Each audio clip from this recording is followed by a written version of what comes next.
আসসালামু আলাইকুম। সারা দেশে বৈষম্য বিরোধী ছাত্র আন্দোলনের নতুন কর্মসূচি ঘোষণা।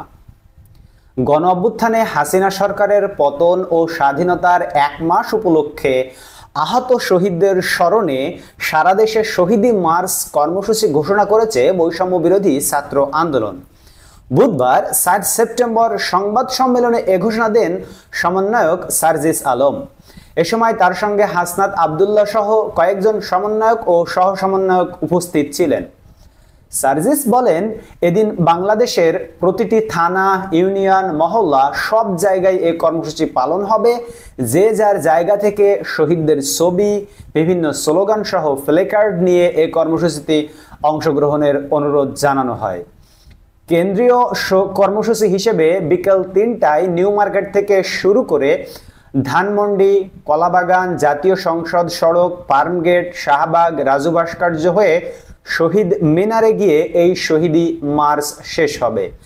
সেখানে আহত এবং শহীদদের অভিভাবকদেরকেও অংশগ্রহণ করার আহ্বান জানান সমন্বয়করা। এতে যারা অংশ নেবেন তাদের উদ্দেশ্যে বৈষম্য বিরোধী ছাত্র আন্দোলন জানায়, আপনারা যেমন বাংলাদেশ দেখতে চান তা ব্যানারে লিখে নিয়ে আসবেন। এছাড়া কিভাবে সংবিধান বা দেশের উন্নয়ন করা যায় সেগুলো ব্যানারে লিখে আনার পরামর্শ দেন নেতারা। বন্ধুরা, আপনারা সকলেই জানেন যে 5 সেপ্টেম্বর শেখ হাসিনা পদত্যাগ করে ভারতে আশ্রয় নিয়েছে এবং তারই প্রেক্ষিতে বাংলাদেশ এখন চলছে ডক্টর ইউনূসের সরকারে।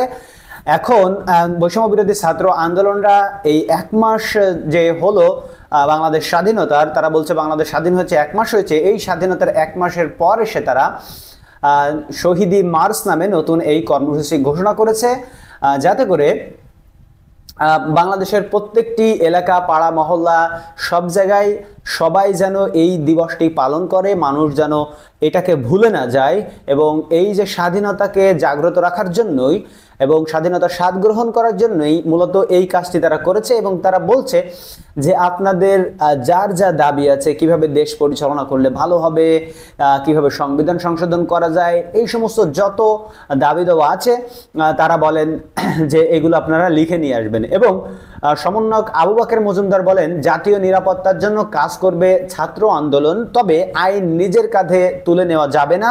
আইন শৃঙ্খলা বাহিনীর মাধ্যমে বিচার নিশ্চিত করতে হবে। সংবাদ সম্মেলনে তিনি জানান, যারা হত্যার সাথে জড়িত তাদের ছাড় দেওয়া হবে না, তাদের চিহ্নিত করতে বৈষম্য বিরোধী ছাত্র আন্দোলনের পক্ষ থেকে একটি টিম গঠন করা হচ্ছে। জনগণ যেভাবে চায় সেভাবে গঠন হবে আগামীর বাংলাদেশ। বৈষম্য বিরোধী ছাত্র আন্দোলন দেশব্যাপী পুনর্গঠিত হবে।